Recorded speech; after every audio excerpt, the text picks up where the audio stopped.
Hello everyone, this is Dr. Shashank Agarwal. I'm a GI surgeon. आजकल हमारी OPTs में patient बहुत frequent एक क्वेरी लेके आते हैं कि what is gut microbiome. Gut microbiome as a name suggest, gut means आते, माइक्रोबायोम्स मीन्स जीवाणु. मीन्स जो भी जीवाणु हमारे गट में, हमारे आंतों में रहते हैं, उन्हें हम गट माइक्रोबायोम कहते हैं.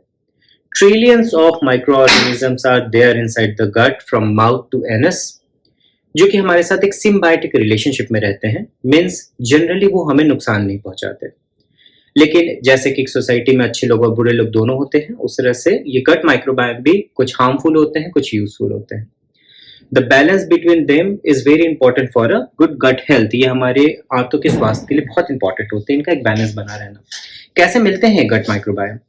जब हम पैदा होते हैं हमें तब से ही ये गट माइक्रोबायोम मिलना स्टार्ट हो जाते हैं. जैसे कि हमारे मदर के बर्थ कैनाल से, हमारी मदर की फीड से जो मिल्क वो हमें देती है. जिंदगी भर हम जो भी खाते पीते हैं, हम जिस तरीके से भी इन्वायरमेंट से इंटरेक्ट करते हैं, वो सारी चीजें कहीं ना कहीं गट माइक्रोबायोम को अफेक्ट करती हैं, उनके कंस्टिट्यूएंट को, उनकी स्पीसीज डाइवर्सिटी को अफेक्ट करती हैं. काम क्या होता है इन गट माइक्रोबायोम्स का? बहुत ही इंपॉर्टेंट काम होता है. These gut microbiomes are very important for maintaining a proper physiology. जो नॉर्मल काम करने की इनकी तंत्रिका होती है, it is very important for gut functioning, normal gut functioning. ये बहुत सारी चीजों को पचाते हैं, उनसे न्यूट्रिशन जो मिलता है वो हमारे शरीर के लिए बहुत इंपॉर्टेंट होता है. ये गट माइक्रोबायोम्स हमारी शरीर की, हमारी आंतों की रोग प्रतिरोधक क्षमता के लिए भी बहुत इंपॉर्टेंट होते हैं. $1,000,000 question.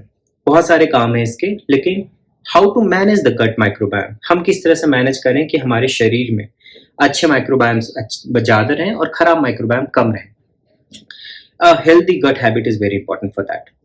Always think about whatever you put in mouth. This is a very important thing because as the Hippocrates say, all the diseases inside the body originate from gut. You have to be very conscious about your gut health. क्या किया जाए? Nutrition में fibres बढ़ाएं. What are fibers? Fibre एक complex carbohydrate होते हैं जो कि आंतों के नीचे के पोर्शन में जाके पचते हैं. ये बैक्टीरिया इन्हें पचाते हैं. क्या करते हैं वो? इन्हें पचा के वो न्यूट्रिशन डिराइव करते हैं.